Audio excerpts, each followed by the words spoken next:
नमस्कार, आप देख रहे हैं लाइव लगातार। और कल जिस तरीके से जेएमएम ने बीजेपी पर हमला बोला था कि आचार संहिता लागू होने के बाद 19 केंद्रीय मंत्री झारखंड का दौरा करने वाले हैं, अब कांग्रेस ने भी आज उसको लेकर के प्रेस कॉन्फ्रेंस किया। आइए सुनते हैं राजीव रंजन का क्या कुछ कहना है। जनता पार्टी के तमाम केंद्रीय मंत्रियों का दौरा, जो आकांक्षी जिले हैं जिन पर केंद्र सरकार विशेष और संगठन उनका नज़र बनाए हुए हैं, उनको ये मालूम है कि झारखंड के ज़मीन पर आज वो कहीं दिखाई नहीं दे रहे हैं। चूँकि विगत जो 5 वर्षों का शासनकाल उनका रहा, उसमें जिस प्रकार से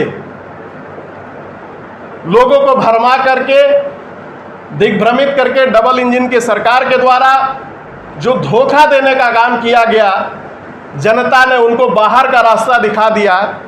इसलिए वो पुनः इस प्रयास में लगे हुए हैं, या तो मीडिया के माध्यम से अनर्गल बयानबाजी करके राज्य सरकार को बदनाम करने की नीयत से कार्यरत हैं, सिर्फ चिट्ठी लिख रहे हैं या पत्रकार वार्ता करके व्यस्त हैं।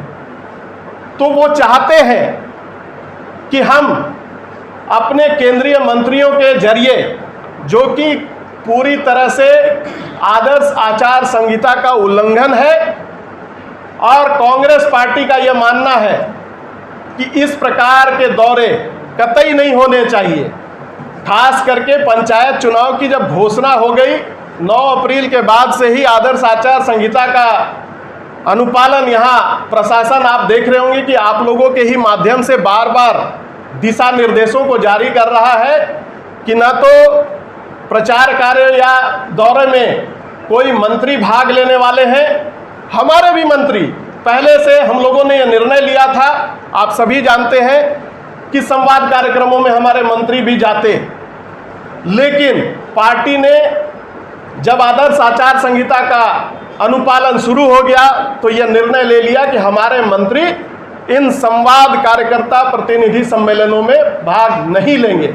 वहीं दूसरी ओर केंद्रीय मंत्रियों का जिस प्रकार से दौरा और उपायुक्तों को दिशा निर्देश और उनसे चर्चा और योजनाओं की समीक्षा की बात सामने आ रही है, तो यह स्पष्ट दिखता है कि अधिकारियों को वो प्रभावित करना चाहते हैं और प्रेस से भी वो बात कर रहे हैं। यानी अपनी योजनाओं का उल्लेख भी वो प्रेस के जरिए सामने लाने का प्रयास करेंगे, जो पूरी तरह से आदर्श आचार संहिता के उल्लंघन के दायरे में आता है। तो हम इस बात को लेकर के एक सजग राजनीतिक दल होने के नाते चुप नहीं बैठ सकते। हम चुनाव आयोग जो सक्षम संस्थान है, उससे आपके माध्यम से भी गुहार लगाते हैं, और कल हम चुनाव आयोग से मिलने का भी काम करेंगे और उनसे ये गुहार लगाएंगे कि केंद्रीय मंत्रियों का दौरा जो परिदर्शन के नाम पर झारखंड के ऊपर, खास करके टारगेटेड, मैं शब्दों का उल्लेख कर रहा हूं कि टारगेटेड 19 जिलों को उन्होंने चयनित किया है। उस 19 जिले में क्या ऐसी बेचैनी आन पड़ी है या क्या ऐसी जरूरत आन पड़ी है कि 1.5 महीने रुक करके परिदर्शन करने नहीं आ सकते हैं। हम उनका स्वागत करेंगे, चूंकि हम संघीय शासन व्यवस्था में विश्वास रखने वाले लोग हैं और यह देश संघीय शासन प्रणाली के अंतर्गत आता है। लेकिन जो मौजूदा केंद्र सरकार है, वो संघीय शासन व्यवस्था पर विश्वास नहीं करती, संघवाद पर पूरी तरह से प्रहार करने के लिए ही बैठी है। आप सभी को मालूम है कि 1984 का आईएएस कैडर का नियमावली, जिसको बदलने के लिए संशोधन लाने का जो प्रयास शुरू किया गया है केंद्र सरकार के द्वारा, झारखंड समेत 11 राज्यों ने खुल करके उसका विरोध किया है। और हम जानते हैं कि अधिकारियों को दबाव में लेकर के सिर्फ अपनी बातों का उल्लेख करने या मनवाने के दिशा में काम करने में विश्वास रखने वाली केंद्र सरकार और भारतीय जनता पार्टी के नेतागण इस कोशिश से बाज आए। और हम पुनः आपके माध्यम से चुनाव आयोग से इस बात का मांग करते हैं कि केंद्रीय मंत्रियों के दौरे पर रोक लगाई जाए।